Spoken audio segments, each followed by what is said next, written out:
0세부터 100세까지 모두 다 책 읽는 다올책 사랑방입니다. 허준의 우리 약, 우리 의술. 선생님이 얼마 전에 동의보감 읽어줬었죠? 그 동의보감을 지은 사람이 바로 허준이에요. 허준은 서자의 신분에 좌절하지 않고 스스로 자신의 삶을 개척했어요. 끈질긴 진념과 노력으로 조선 최고의 명의에 올랐죠. 또한 수많은 백성의 병을 고치고 백성이 쉽게 읽을 수 있는 의학책을 써냈어요. 허준은 아무리 아파도 약 한 번 먹기가 하늘의 별 따기였던 숱한 백성의 아픔을 알았고, 동의보감에는 그런 허준의 의사정신이 고스란히 녹아있죠. 우리 허준에 대해서 알아봐요. 허준, 우리 약, 우리 의술. 글 메르헨, 그림 김종민, 출판사 그레이트. 잠깐 소개하고 갈게요. 글 메르헨 이랬죠? 메르헨은 재능대학 아동문학과 이은희 교수와 제자들로 이루어진 창작 집단이래요. 어린이들에게 동화를 통해 우리 삶과 우리를 둘러싼 세계를 차분하게 들여다볼 수 있는 힘을 주고자 만든 기획 모임이라고 합니다. 여기에서 말하는 주인공은 허준. 허준이 일기 쓰는 형식으로 지었다고 합니다. 잘 들어보세요. 마당에 쪼그리고 앉아 돌멩이로 내 이름을 썼다. 허준. 요리봐도 조리봐도 너무 멋졌다. 그 옆에 아버지라고 썼다. 삐뚤빼뚤 잘 써지지 않았다. 고쳤어도 마음에 안 든다. 화가 나서 돌멩이를 담 너머로 휙 던졌다. 아버지가 부르셨다. 글 공부하라고 붓과 종이를 주셨다. 고맙습니다, 아버지. 라는 말이 목구멍까지 올라왔지만 삼켰다. 그러면 안 된다. 왜냐고? 난 서자니까. 서자는 아버지를 아버지라 불러서는 안 되니까. 소당을 마치고 오는데 덕경이가 나를 불렀다. 준아, 우리 고기나 잡으러 가자. 난 우리 집에 제사가 있어 안 된다고 했다. 나도 시원한 냇물에서 풍덩풍덩 놀고 싶기는 했다. 치! 소자 주제에 제사는 무슨 제사냐? 나랑 제일 친한 녀석이 그런 소리를 하다니 참을 수 없었다. 덕형이에게 주먹을 날렸다. 덕형이는 코피가 터지자 엉엉 울면서 달아났다. 준아, 미안해. 난 항상 입이 말썽이야. 서자라고 널 무시하는 건 아닌데 그나저나 내 주먹 정말 세더라. 덕형이가. 전라도 땅 박의원 댁에 온 지도 2달이 넘었다. 덕형이는 마마에 걸려 갑자기 죽었다. 덕형이가 죽고 나서였다. 난 친척집에 갔다가 낯선 책을 보았다. 이 책을 보면 의원이 될 수 있나? 이 책을 공부하면 의원이 될 수 있을까? 나도 의원이 되어 아픈 사람을 고쳐주고 싶다. 덕형이를 데려간 마마라는 병도 내 손으로 잡고 싶다. 난 그 길로 용하다는 의원을 찾아 여기까지 왔다. 그런데 내가 하루 종일 하는 일이란 청소하기, 물 깃기, 장작 패기, 잔 심부름뿐이다. 이따위 구정물로 사람을 살리려 했더냐? 정신이 글렀으니 당장 고향으로 돌아가거라. 호된 꾸지람과 함께 물바가지를 뒤집어 썼다. 가깝다고 아무 샘터나 가서 물을 길어온 게 잘못이다. 스승님, 용서해 주십시오. 다시는 안 그러겠습니다. 땅바닥에 엎드려 잘못을 빌어 겨우 용서를 빌었다. 조금 편하자고 잔꾀를 부렸으니 꾸지람을 들어도 싸다. 물이라고 해서 다 똑같은 물이 아니다. 첫 새벽에 기른 우물물, 이슬을 모은 물, 약 다리는 데 쓰는 물은 33가지나 된다. 약 다리기, 몇 시간씩 붙어 있어야 하니 끈기가 필요하다. 하지만 뭐니 해도 약 다리는 사람의 정성이 가장 중요하다. 약재 썰기, 힘만 가지고 썰면 약재가 다 부서진다. 약재에 따라 처방에 따라 조심조심 썰어야 한다. 약재 이름과 효능 외우기, 척 보고도 어떤 약재인지 알아맞혀야 한다. 이젠 내 몸에서도 약재 냄새가 풀풀 난다. 약 봉지 싸기, 약봉지는 터지고 약재는 삐죽삐죽 비어져 나오고 약재의 성질을 다 알아야 약봉지도 잘 싼다. 점심 무렵에 꼬마 하나가 엎혀 들어왔다. 아이고 의원님, 우리 아들이 미친 개한테 물렸어요. 아이 엄마는 울며불며 맥에 매달렸다. 상처가 꽤 깊었다. 맥이 빠르고 열도 펄펄 끓었다. 스승님이 안 계시지만 빨리 손 써야 했다. 아이 목숨이 내 손에 달렸다. 입술이 바짝바짝 타들어갔다. 나는 마음을 가다듬고 정신을 똑바로 차렸다. 침을 놓아 피를 빼내고 상처를 씻어내고 약속으로 뜸을 떴다. 해질녘이 다 되었다. 그때였다. 아이가 눈을 떴다. 내가 생명을 살리다니 가슴속에서 뜨거운 것이 울컥 치밀어 올랐다. 내가 환자를 치료하기 시작한 지도 몇 년이 지났다. 요즘은 먼 데서도 일부러 나를 찾아오는 사람이 많다. 대개 돈이 없는 사람들이다. 돈이 없으면 다 죽어가도 의원을 찾을 수가 없다. 참으로 안타까운 노릇이다. 스승님은 내게 이렇게 말씀하셨다. 의원은 병자가 있는 곳이면 어디든지 가야 한다. 병자가 돈이 있든 없든 귀하든 천하든 따지지 말고 그저 불쌍히 여기고 사랑하는 마음으로 돌봐야 하느니라. 그 가르침을 가슴 깊이 새겨 평생 지킬 것이다. 하의원은 귀신같이 짐을 잘 놓는다며? 어디에 짐뿐인가? 약도 잘 지으시지. 그것도 비싼 중국 약재가 아니라 값싼 우리 약재로 말이야. 마당에 텃밭에 산과 들에 자라는 식물이 죄다 약이라는구먼.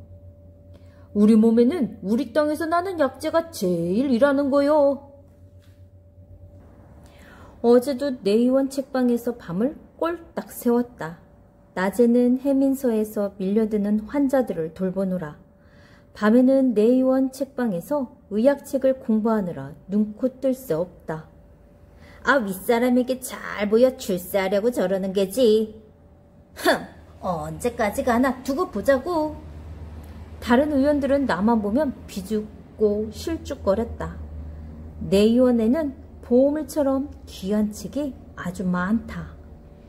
궁궐에서만 전하는 좋은 치료법이며 갖가지 병과 환자에 대한 기록이 가득하다. 그런 책들을 볼 수 있다니 난 얼마나 운이 좋은가. 내의원은 궁중의 의술과 약을 맡아봅니다. 여기서 일하는 의원을 내의라 하는데 주로 임금과 그 가족의 건강을 보살피죠. 또 의학책을 정리하고 쓰기도 하고, 한편 일반 백성의 병을 치료하는 곳으로는 해민서와 활인서가 있습니다. 기억해두세요. 내의원이 소란스럽다. 왕자가 마마에 걸렸다 한다. 내가 왕자의 치료를 맡게 되었다. 왕자는 먹은 것을 다 토했다. 열이 펄펄 끓고 헛소리까지 했다. 약을 쓰자 열은 내렸지만 구슬 같은 종기가 나기 시작했다. 두렵다. 마마는 정말 못 고치는 병인가? 밤을 꼴딱꼴딱 새우며 약을 쓴 지 며칠째. 왕자가 정신을 차리더니 병을 털고 일어났다. 임금은 크게 칭찬하며 내게 당상관 벼슬을 내렸다. 나 같은 서자가 높은 벼슬에 오르다니 꿈만 같다. 온 나라가 전쟁으로 쑥 대바치다. 일본군이 우리나라로 쳐들어왔다. 일본군이 날뛰어 길가에는 시체가 쌓여간다. 백성들은 굶주림과 병으로 픽픽 죽어나간다. 전염병이라도 돌면 한 마을이 통째로 사라져버린다. 환자들은 나에게 매달려 살려달라고 울부짖는다. 어쩌다 이 지경이 되었나. 내 몸이 10개라도 모자란다. 병을 고치는 의원은 부족하고 의약책은 난리통에 몽땅 불타 없어졌다. 가벼운 병부터 백성들 스스로 다스리도록 해야겠다. 그러려면 쉬운 치료법을 다른 책을 써야 한다. 한글로 풀었으면 누구나 알아볼 수 있을 것이다. 언해구급방. 기절하거나 갑자기 숨이 막혔을 때처럼 위급한 상황에서 어찌해야 하는지를 다룬 의학책이다. 언해두창지묘. 마마를 두창이라 한다. 마마를 예방하고 치료하는 방법을 다룬 의학책이다. 언해태산지묘. 아이를 무사히 낳고 갓난아이를 잘 돌보는 방법을 다룬 의학책이다. 이곳은 참으로 조용하다. 저 멀리 별똥별이 떨어진다. 모든 정성을 쏟았지만 끝내 임금은 세상을 뜨고 말았다. 대신들은 옳다구나 하며 책임을 지워 나를 귀양 보냈다. 서자의 한낱 의관인 내가 임금의 사랑을 받고 높은 벼슬에 오른 것이 못내 눈에 거슬렸던 게다. 70살이 되어 선조 임금이 죽자 의주로 유배를 가는 풍경. 처음에는 둔하고 원통했다. 환자를 볼 수 없다고 생각하니 몹시 괴로웠다. 그러다 문득 깨달았다. 아니지, 아니야. 책을 끝내야지. 새 의학책을 시작만 하고 바빠서 못 끝내지 않았던가. 그 일을 여기서 해야 한다. 갑작스레 마음이 급해졌다. 이제 책의 얼개는 다 짰다. 내일부터는 병의 증상과 치료법을 하나하나 정리해야지. 예전 치료법 중에는 잘 듣는 방법만 골라넣자. 의원으로 일하면서 틈틈이 써놨던 것, 내가 환자를 다루면서 효과를 거둔 방법도 차근차근 알아보기 쉽게 정리해 놓아야지. 아참! 우리 땅에서 나는 우리 약재도 다뤄야 해. 약재는 우리 이름으로, 우리 글로 적어놓자. 그래야 백성들이 쉽게 구했을 테니까. 비싼 중국 약재는 가난한 백성들에게 그림의 떡.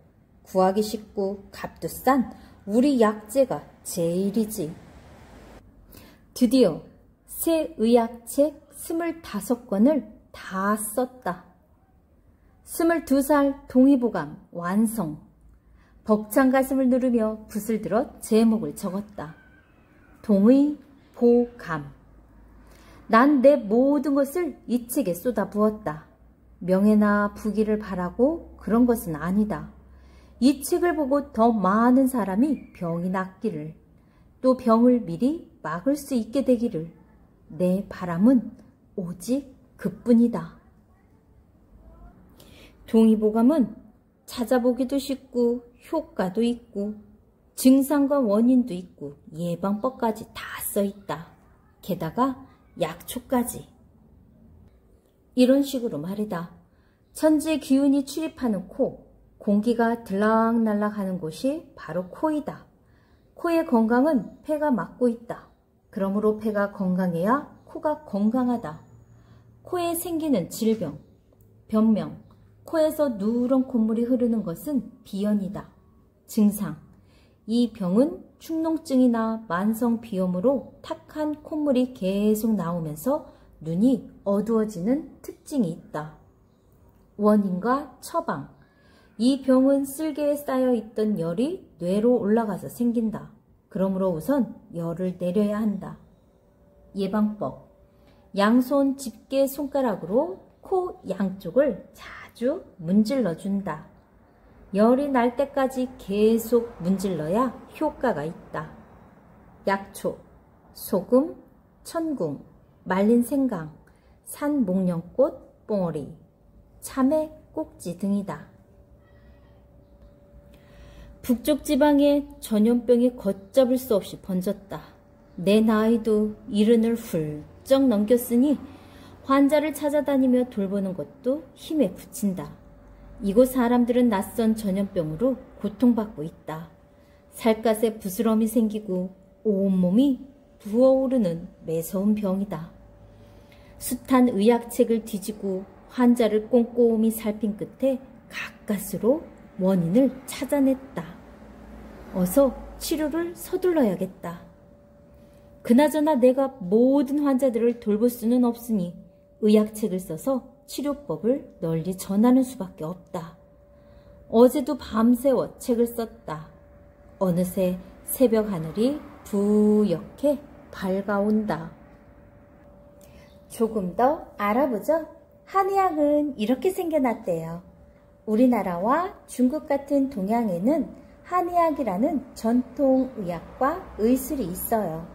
서양식 의학과는 다른 한의학, 한의학이 어떻게 생겨났는지 궁금하다고요? 그렇다면 아주 먼 옛날로 돌아가 한번 알아보죠. 자, 원시시대. 원시시대 사람들은 병이 나면 어떻게 했을까요? 몇몇 동물은 다치면 진흙이나 온천에서 목욕을 해 상처가 덧나지 않고 아물게 한대요. 침팬지는 탈을 일으키는 먹이를 먹으면 어떤 나뭇잎을 먹어 뱃속에 든 것을 모두 개워낸다고 해요. 원시시대 사람들도 아마 동물과 비슷한 방법을 썼을 거예요. 하지만 기록이 없어 정확히 알 수는 없답니다. 약초학의 시조, 신농. 신농은 중국 고대 전설상의 왕이에요. 사람들에게 농사법과 가축 기르는 법을 가르쳤다고 해요. 또 약초학의 시조라고도 하죠. 그 시절 사람들은 상한 고기나 물고기, 독풀 등을 먹고 많이 죽었어요. 신농은 나뭇잎과 풀, 뿌리와 열매 따위를 재다 맛보고는 독이 있는지 없는지, 몸에 좋은지 해로운지를 가려서 알려주었대요.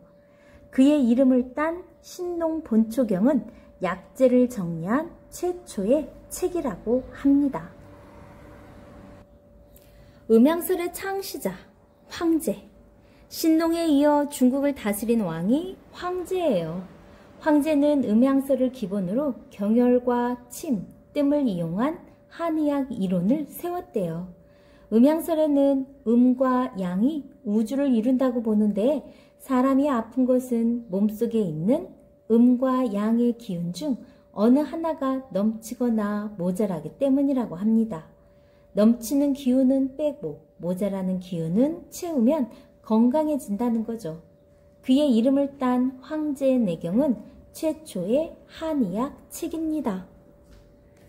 그러면 우리나라 의학의 시조 누구일까요?